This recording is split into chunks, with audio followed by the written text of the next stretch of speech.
गर्भपात एक बहुत ही मुख्य समस्या है फीमेल्स में, जो कि अगर वो नॉर्मली कंसीव होती है तब भी हो सकती है और आईवीएफ प्रेगनेंसी में भी हो सकती है।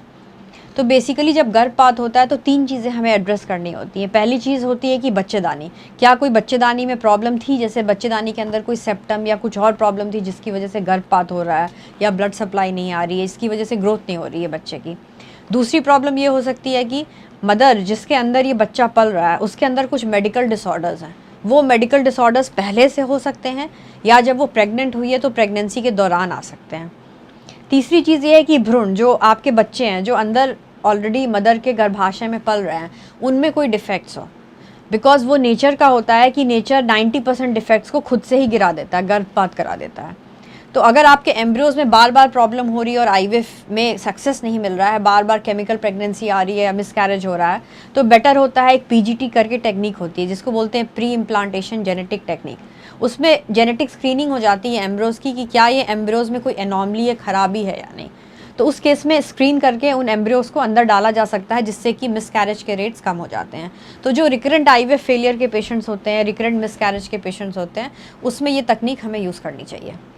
दूसरी प्रॉब्लम होती है अगर मेडिकल डिसऑर्डर की प्रॉब्लम है, तो कुछ तो मेडिकल डिसऑर्डर हमें पहले से पता रहते हैं। जैसे पेशेंट को पहले से पता रहता है कि वो डायबिटिक है या वो हाइपरटेंसिव है या उसे थायराइड की प्रॉब्लम है, तो हम उसे पहले से कंट्रोल करके चलते हैं, या उसे इन्फेक्शन है। पर ऐसा भी होता है कि प्रेगनेंसी आने के बाद वो प्रॉब्लम बढ़ जाती है जो वेल कंट्रोल्ड हो पहले से, या फिर कोई फीमेल बिल्कुल नॉर्मल हो और प्रेगनेंसी में उसे ये प्रॉब्लम्स आ जाती हैं। बिकॉज जेस्टेशन जब होता है, सो जेस्टेशनल बहुत सारी प्रॉब्लम्स होती हैं जो मेडिकल डिसऑर्डर्स होती हैं। उस वक्त आपको स्पेशल जो उन बीमारियों के डॉक्टर्स होते हैं उनके पास भेजना पड़ता है और बॉडी को उसे कंट्रोल करना पड़ता है। उसके लिए वो डॉक्टर्स आपको उसके लिए मेडिसिन देते हैं।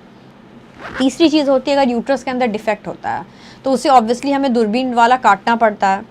अगर सेप्टम होता है तो उसको दूरबीन डाल के काटना पड़ता है। कभी कभी सिर्फ नीचे से दूरबीन होती है जिसे हिस्ट्रोस्कोपी बोलते हैं, या ऊपर से लैप्रोस्कोपी करके हमें इसे क्लियर करना पड़ता है। दूसरी सवाल ये आती है कि ये जो मिसकैरेज हुआ है इसको किस तरह से एंड किया जाए। मीन्स क्या डीएनसी कराना बेटर है, क्या मेडिकल चीज़ें मीन्स मेडिसिन खाने से बेटर है। तो ऑब्वियसली क्योंकि हमें पेशेंट की फिर से प्रेगनेंसी करनी होती है तो हम प्रेफर करते हैं कि मेडिकली मीन्स मेडिसिन से ही ये अबॉर्शन हो जाए। डीएनसी यूजुअली हम प्रेफर नहीं करते हैं।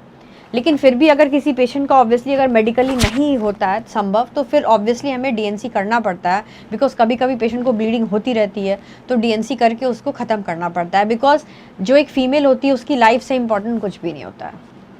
तीसरी चीज़ ये होती है कि अगर जैसे वैसे तो अल्ट्रासाउंड होता है, 3D स्कैन्स होते हैं, पर फिर भी सब कुछ क्लियर होता है, फिर भी पेशेंट के अननोन कॉजेज़ होते हैं, वो प्रेग्नेंट नहीं होता है, तो उस केस में हम लोग हिस्ट्रोस्कोपी मीन्स दूरबीन डाल करके देखना पसंद करते हैं और साथ में टिश्यू की जांच मीन्स टुकड़े की जांच लेते हैं, जिससे कि हार्मोन इम्बैलेंस का पता चल जाता है।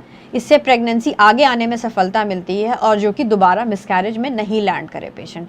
ये सब कुछ वेज हैं जिससे हम मिसकैरेज को अवॉइड कर सकते हैं। और मिसकैरेज होने पे भी सबसे इम्पॉर्टेंट है कि पेशेंट को खुश रहना चाहिए और पॉजिटिव सोचना चाहिए। बिकॉज आपके माइंड से हार्मोन्स बनते हैं पिट्यूटरी ग्लैंड से, जो इन हर चीज़ को रेगुलेट करते हैं, और खुशी बहुत इंपॉर्टेंट चीज़ है जो अल्टीमेटली डिसाइड करती है हर चीज़। हम रखें आपका ख्याल।